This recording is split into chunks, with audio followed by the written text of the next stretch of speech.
자동차 회사가 있죠. 우리나라에서 이제 수출을 견인했던 업종 중에 뭐 반도체, 선박, 자동차 등이 있는데 중소 중견기업 중에 자동차 회사의 1차 벤더다. 그러면 일단 그 회사는 잘 나가는 거죠. 1차 벤더 따기도 어렵지만 한번 1차 벤더를 따면 기본이 납품 물량이 뭐 400억, 500억. 문짝만 납품하고 뭐 일정 부속 어떤 부분만 해도 충분히 그런 부분이 이제 담보가 됐었는데 잘 나갈 때 뭘 준비해야 된다고 말씀드렸죠? 업의 소멸. 어떤 경우에 내가 지금 하고 있는 업이 순식간에 사라질 것이냐. 지금 자동차 회사 브랜드들의 벤더로 등록되어 있는 1차 벤더 중에 희비가 엇갈린다고 하지 않습니까? 어떻게? 내연기관의 자동차는 더 이상 그 메이커들이 안 만든다고 결정을 내리고 언젠가는 전기자동차, 수소자동차의 그 동력의 방식을 바꾼 자동차로 확 바꾼다고 하지 않습니까? 그러니 1차 벤더 중에 이 자동차의 시스템이 바뀌는 과정에서 계속해서 그 업이 유지되는 회사가 있고 순식간에 업이 소멸되는 곳이 있죠. 즉 내연 기관 관련된 뭐 가스킷을 만드는 회사, 실린더를 만드는 회사, 이런 이제 밸브 만드는 회사, 혹은 이런 이제 뭐 내연 저감 장치, 이런 배 밑에 들어가 있는 이런 이제 관 같은 거 만드는 회사, 거기에 이제 체결 부위 만드는 이런 회사들은 사실상 뭐가 됩니까? 이제 아무리 1,500억, 2,000억까지 갔더라도 업의 소멸이 예상될 수 있는 거죠. 하지만 어떤 회사는 존속합니까? 자동 시트, 음향 장치, 혹은 이제 백밀러, 그다음에 유리창, 그다음에 이제 차체 이런 것들, 이런 쪽의 회사들은 계속해서 이제 전기자동차로 옮겨지더라도 업은 유지가 될 수 있는 거죠. 이 가업승계 이야기가 아니라고 생각하시는 분도 있을 수 있습니다. 이거는 정말 비즈니스 모델을 제대로 볼 수 있고 시대를 읽고 서구 사회의 산업에 재편되는 흐름을 보고 이런 부분을 정확하게 짚어서 현재 업과 유관된 형태로 어떻게 할 것인가. 그래서 완전히 새로운 업을 하라는 게 아닙니다. 예를 들면 건설회사다. 그러면은 지금까지 SOC만 했다. 그러면 민간 사업자와 거래도 할 수 있어야 되고 혹은 수주만 할 게 아니라 직접 땅을 사서 건물을 직접 지어서 직접 분양도 해본다든지 지금까지 해오지 않았던 일을 과감하게 할 수 있는 새로운 연관 영역으로 가는 것. 이거 가능하고요. 수직 계열화. 지금까지 내가 유통만 했다. 그럼 어떻게 제조를 할 것이냐. 제조도 OEM도 있고 ODM도 있고 직접 생산 공장을 사서 하는 방법도 있고요.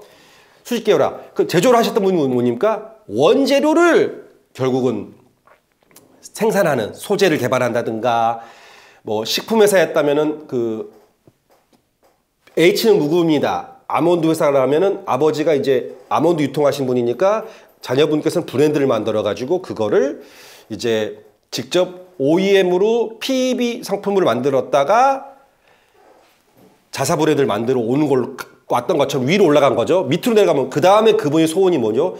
미국에다가 혹은 중남미에다가 아몬드 공장, 아몬드 농장을 만들어 가지고 직접 생산된 아몬드를 가져와서 가공하고 바로 현지에서 미국 공장에서 만들어 미국 시장에 내놓겠다. 이런 수직 계열화를 이루는 과정 아니겠습니까? 이런 것도 결국은 비즈니스 모델을 시대에 맞게끔 강화시켜 나가고 변화시켜 나가는 거죠.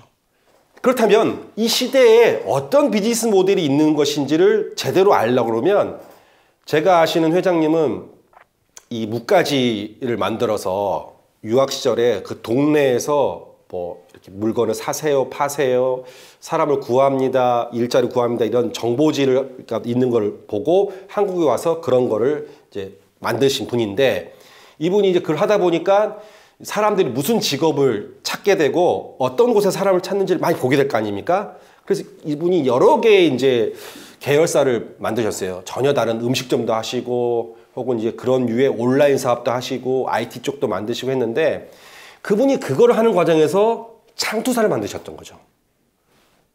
그래서 이제 그 매일매일 책상에는 100여 개가 넘는 사업 모델이 쌓인대요.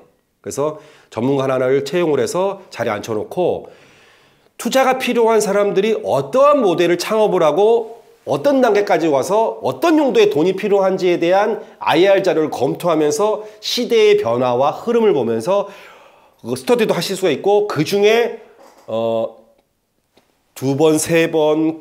3번 검토해서 정말 이거는 개발하고 자금만 투자해주면은 상장까지 갈 수 있는 회사다 싶은 것들은 투자를 진행하신 거죠.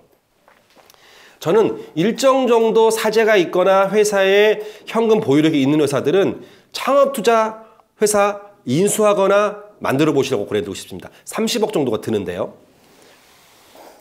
물론 여러 레벨의 창업 관련된 그런 투자사들이 있기 때문에 관련해서는 별도의 상담을 신청하시면 관련 전문적인 가들과 함께 상황에 맞는 그 형태를 만들어야 되는데, 시대가 변해도 종속될 수 있는 업을 가져가기 위해서는 시대가 따라서 민감한 창업가, 사업가들이 만들어내는 사업에 대한 많은 정보 받으면 좋은데, 팁을 드리자면은 창업자금 특례라는 게 있습니다. 30억까지는 5억을 공제하고 25억에 대해서만 10%의 증여세만 내고 물려줄 수가 있죠. 그거를 2년 내에만 창업을 하면 됩니다. 어떤 창업을 하느냐? 결국은 시대가 원하는 거, 현재 창업자가 만들어 놓은 이 회사가 에다가 업을 넣긴 어려울 거 아닙니까? 그래서 창업자금 특례를 활용해 가지고 후계자분이 직접 밖에서 이 시대의 흐름 맞게끔 새로운 비즈니스를 한번, 연관된 비즈니스들은 새로운 걸 해보는 거죠. 그럴 때 이게 2년 내에만 창업을 하면 되거든요. 그 2년 동안 그 돈으로 창업 투자회사와 연관돼서 여러 가지 비즈니스 모델을 리뷰하면서 실제 투자도 해보는 그런 일련의 기간을 후계자에게 제공한다면 굉장히 긍정적 효과가 발생한다는 거죠. 즉, 새로운 시대에 새로운 비즈니스 모델을 만들고 변화시켜 나갈 몫이 다음 세대에 있다면 그 다음 세대가 새로운 시대가 만들어낸 비즈니스 모델을 많이 리뷰하는 기회를 주시는데, 그 자금의 미천이 되는 부분을 정부에서 물꼬를 터준 창업자금 특례를 활용해서 해보시라는 건데, 최대 50억까지입니다. 이거를 한꺼번에 50억을 주는 게 아니라 5억, 10억에서 누적 기간에서 맥스 50억까지인데 10명의 고용 창출이 효과가 발생하는 회사일 경우에는 30억에서 20억을 더 추가로 하게 되는데, 일반적인 상속증여세법에 의해서는 30억을 증여하면 원래는 4억 원 정도, 4억 6천만 원인데 납부해야 되는데 2억 5천만 원만, 5억 공제하고 25억에다 10%니까 2억 5천만 내고 증여를 하게 되는 겁니다. 그래서 한 1억 5천밖에 크게 차이가 안 나네 하지만, 그래서 창업에 성공하게 할 경우에 10명의 고용을 창출하면 20억을 더 할 수 있어요. 그럼 어떻게 됩니까? 50억일 경우에요. 5억 공제하고 45억에 10%면 4억 5천만 원이죠. 근데 50억을 일반 증여를 하게 될 경우에는 14억 6천만 원 정도 돼야 됩니다. 10억가량의 절세가 되는 거죠. 늘 말씀드리지만 절세를 목적으로 두지 말라고 하셨지 않습니까? 하지만 절세는 꼭 필요하다. 왜? 그 돈이 결국은 회사의 미래를 성장시킬 자양분으로 쓰인다는 거죠. 그게 사재가 됐든 회사 안에 들어가 있는 돈이든 그 돈으로 세금을 내버리면, 그 돈을 잘 절세를 하신 분들은 그 돈을 성장을 위한 토대로 자양분으로 삼을 수 있는데, 그거를 전문가를 쓰는 돈이 아깝거나 노력을 하지 않으셔서 절세 방법이 있는데도 불구하고 하지 않으시는 분들은 어떻게 됩니까? 그 돈을 국가에 세금을 내는 애국자가 되시는 거죠. 그거는 꼭 세금을 절세하는 방법이 있다면 자꾸 찾으시되, 목표가 돼서는 안 됩니다만, 절세보다 더 중요한 건 두 가지입니다. 후계자에게 그러한 부분들을 스터디할 수 있는 기회를 준다는 겁니다. 삼성에도 현재 이제 회장님이 되셨나요? 부회장님이신 이재용 부회장님이 이제 실리콘밸리 가서 꽤 많은 수업료를 내고 이제 그런 형태의 창업도 해보고 인수도 해보고 스터디 했는데 그게 결국 아깝지 않다는 거 아닙니까? 꽤 많은 돈을 썼다고 하지만, 왜? 모체를 튼실하게 유지하면서 새로운 시대 요구를 할 수 있는 어떤 수업료를 지불했다면 그런 돈들은 아깝지 않다.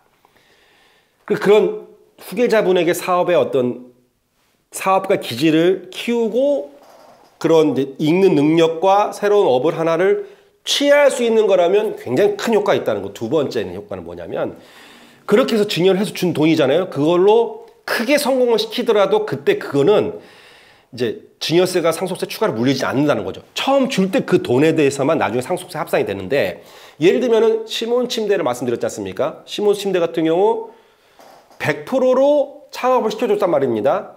그 회사가 지금 3천억 매출이 넘었는데 증여세를 납부를 하고 설립한 회사가 3천억이 커질 경우에 그 부분은 회사를 더 이상 상속에 승계할 필요가 없어지는 건데, 그 돈을 창업자, 현재 아버지나 어머니가 가지고 창업을 해버리면 어떻게 됩니까?